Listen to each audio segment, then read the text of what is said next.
She just walked, trying to keep her mind from dwelling on anything for too long. No topic that came to her was a good one. Escaping, her new memories, why she was trapped here, how to survive, each just frustrated her and got her nowhere. It was better to just focus on what she saw, examining the low sunlight filter through the leaves, the humid air leaving drops of dew on the plants around her. Dewdrops. Like me. She gave a small smile. The forest had always been her safe place. Despite the foreign plants and oversized trees, the twittering of birds and soft breeze felt like home. Chess stumbled to her feet, leaning against the tree with a sigh. It had been so long since she had felt she had gotten a proper rest, but now she had a chance. She couldn't sit still. Her thoughts were moving too fast. Chess began to pace between the river and the empty campfire, shoving away visions of blood and words she didn't understand. Once Anove got far enough away that she was sure no one could hear her, she began singing a soft song under her breath. It blended with the forest sounds echoing through the trees. She felt happy, safe. Chess kept her breathing slow, steady, listening to the world around her instead of her internal chaos. The leaves rustling overhead soothed her, a million times better than Anove's last words. You really haven't changed a bit. What did that mean? Stop it, she told herself, breathing deeply again. You won't do any good going insane trying to pick it apart. Chess stopped for a moment, lifting her gaze back to the sunset pink sky, finding comfort in the way it slowly melted into indigo. Though the trees blocked most of the view, it was still beautiful. She was glad she'd gotten a chance alone to gather herself, with only the birds humming their tune. Chess frowned, tensing as she lowered her gaze to the surrounding woods. There were the birds, yes, but also something more human. Anove continued the tune as she hopped onto a fallen log, stretching her arms out for balance as she moved to the center of the stream. The water sparkled in the sunlight, crystal clear all the way down to the rocky riverbed. A leaf twirled past her face, having fallen from a light gust of wind, and landed in the creek below. She watched it travel with a smile, imagining what it would be like to be tiny enough to ride on the leaf like a raft. The thought of the adventure brought a laugh out of her, but she stopped as a figure further down the riverbank caught her eye. Ah, floof. I hope they didn't hear me. She called out to them. Hello? Chess's whole body froze, her left eye seeming to throb as she recognized the voice. Floof! She managed to turn, her eyes one bright green, one deep blue and half shut, searching where the sound had come from. An Anove? She asked weakly, hoping it was her, and begging for it to be anyone else at the same time. She hates me, surely. I don't blame her. Anove tensed as she recognized the voice, her throat tightening and her heart throbbing. Ah, Chess, she sighed. Of all people, she was aware of how being red affected someone. Chess hadn't been in her right mind. Probably. She had still attacked on Yellow before. It might be best to stay cautious. She waved her over. Want to sit on the log by me? The stream is beautiful. Chess hunched her shoulders, taken aback by the offer. She'd thought maybe Anove would yell or leave before they could say another word to each other. Chess would have deserved the yelling, but here she was, offering to sit by the stream. She took a small step, then hesitated. Are you sure? Anove nodded, sitting down and patting the trunk next to her. It's sturdy, and the water isn't deep enough to drown in. Chess swallowed, her hand inadvertently touching the bandage at her waist before she walked timidly over to the log and sat by Anove. Not too close, but not far enough to seem like she was trying to avoid her. She shook her boots off and set them on the log next to her, letting her toes trail the water. It was cold, but refreshing in the muggy jungle. I know you only attacked because you were cursed, and I'm sorry for the things I said. Chess's eyes darted to Anove, wide with surprise. You're apologizing? She said weakly. I should be the one saying sorry. I murdered. She cut herself off and drew in a ragged breath. I don't even know how to come back from it. Her eyes glossed over slightly. You can't. That wasn't you, Chess. That was the matchmaker. The fact that you feel this way now that it's over proves that. She hoped her words were true. I hold nothing against you or Hal. Can't speak for my match, though. Tears burned like guilt in her eyes, and she looked away. How can you not? I'm so sorry, she said, barely getting the words over a whisper. I never wanted to hurt anyone, especially not you. Though, with what they'd said to each other, with the past they must have had. Was that true? She gave an empty smile. I know. None of us do. She thought back to Rex. Most of us, at least. I actually learned a lot from dying, though, so it wasn't a total waste this time. Chess blinked away the tears that threatened to fall. Other than feeling completely miserable about it, she muttered, Yeah, it was dandy. She paused, furrowing her brows. Wait, what did you learn? How painfully awful it is to be stabbed in the chest by your friend? Anove sighed. Here we go again. I got my memories back. I know where I met you. Chess sucked in a breath. You... really? Was she finally going to get some answers in the stars-forsaken place? She nodded. I think the matchmaker suppressed them. The reason so many things feel familiar to us, painfully familiar, the announcements, the matches, the fighting, chess. She turned to face her friend. This is the second time we've been put through this game. Chess felt her stomach drop. So Hal had been right. She'd been here before. Her throat squeezed shut, and she suddenly found it hard to breathe.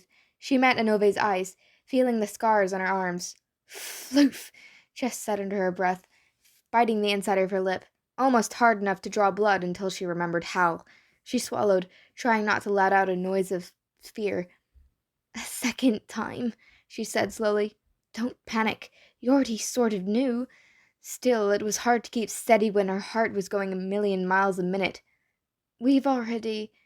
Floof. Anove blinked, completely taken away from the heaviness of the situation for a moment.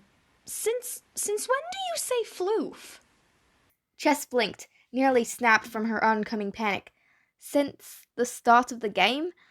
The second game. The thought made her stomach curdle. Heh. A smile touched the edge of her mouth.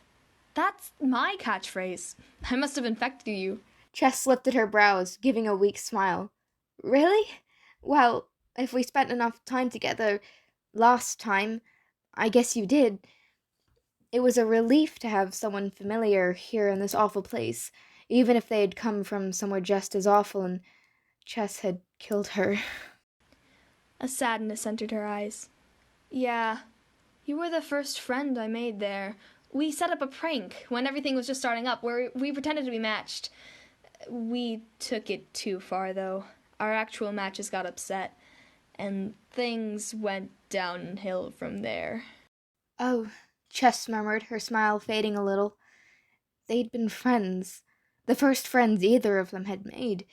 That had to be why Chess had felt closer to her even when they'd first met here. And of course, they'd had other matches. What happened? She asked with a tentative tip of her head. Anove sighed, rubbing her neck. This wasn't the first time you killed me. I got you back as soon as I woke up, though, so I'm no better. She gave a pained laugh.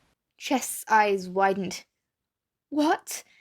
They'd hurt each other before? She'd killed Anove last time? No, she whispered. Anove's eyes stayed trained on the creek below. They looked empty, exhausted. Let's just hope this isn't a pattern, especially if we're going to be back here again. A chill went up her spine. That wasn't a possibility, right? No, it couldn't be. Chess felt as if the air was being pulled from her lungs. What do we do if it is? She said, barely moving her lips. If they were back a second time, why not a third, and a fourth, and... Stop it. Anove shook her head. We're not going to... We can't... She felt lightheaded. Why were they back? Chess lifted a hand to her forehead, her fingers tangling harshly into her hair.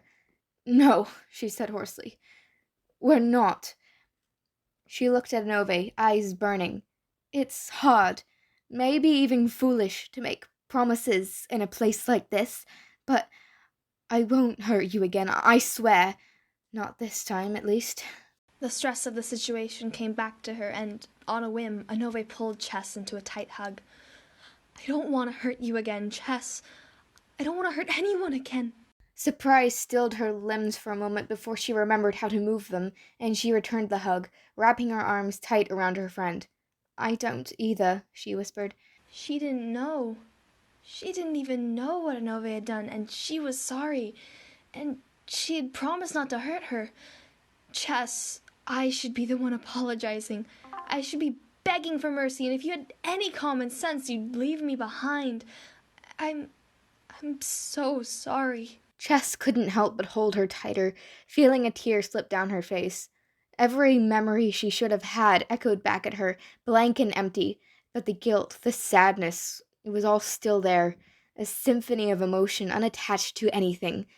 Yet she knew it was there. Whatever I did, whatever I said to you, I'm sorry. If I didn't get a chance to say it last time, I hope you know now. I'm sorry, she whispered.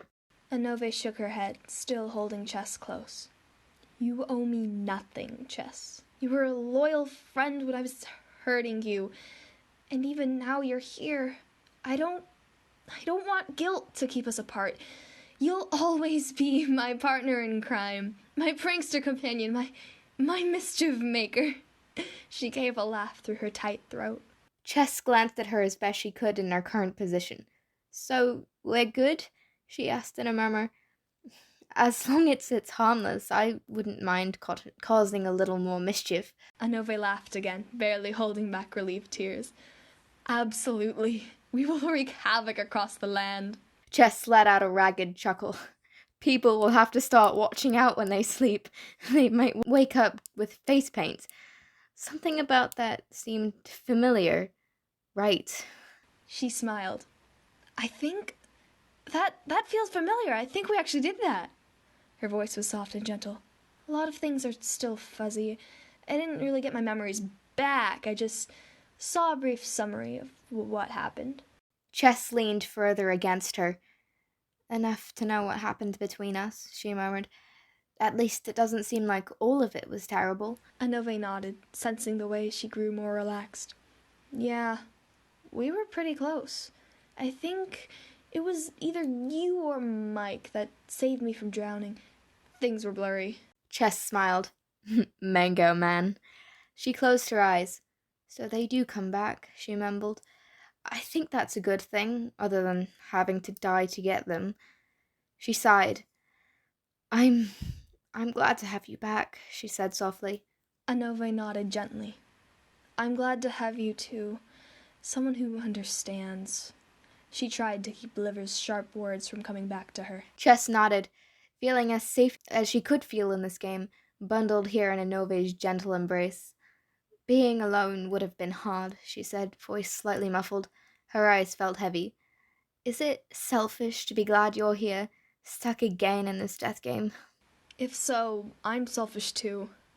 Her voice was hardly a whisper. I doubt she's slept since she got blood on her hands. Chess managed a bleary smile, her eyes drooping with the rest of her body. We'll add it to the other things we can do together, she whispered. Anove chuckled. The selfish pranksters. Catchy title. She shifted the hug so that she was supporting Chess, holding her upright. It's perfect, Chess said, breathing a laugh. Better than murderers. Fog was quickly overtaking her mind, dragging her down. Anove rested her head against Chess's. Thank you, Chess. I needed this. Rest peacefully. A smile flitted across her face. So did I, she murmured. Night. Her body slumped, her breathing slowing. The unexpected reconciliation had given her a peace she hadn't known she needed, and sleep was quick to claim her, now. Anove waited a few minutes for Chess's breathing to slow before she moved. She scooped her friend up in her arms, carefully rising to her feet and slipping on her boots. Thank goodness for the lack of socks. Did I have socks last time? Or has it always been this way? I'm not complaining. She walked slowly back along the log the way she had come, heading back to the sequoia tree. The sun was getting low in the sky. She didn't have time to search for Hal. Hopefully he'd be all right without Chess for one night. It's not like I could have just left her out here. Oh, I hope Liver doesn't get upset.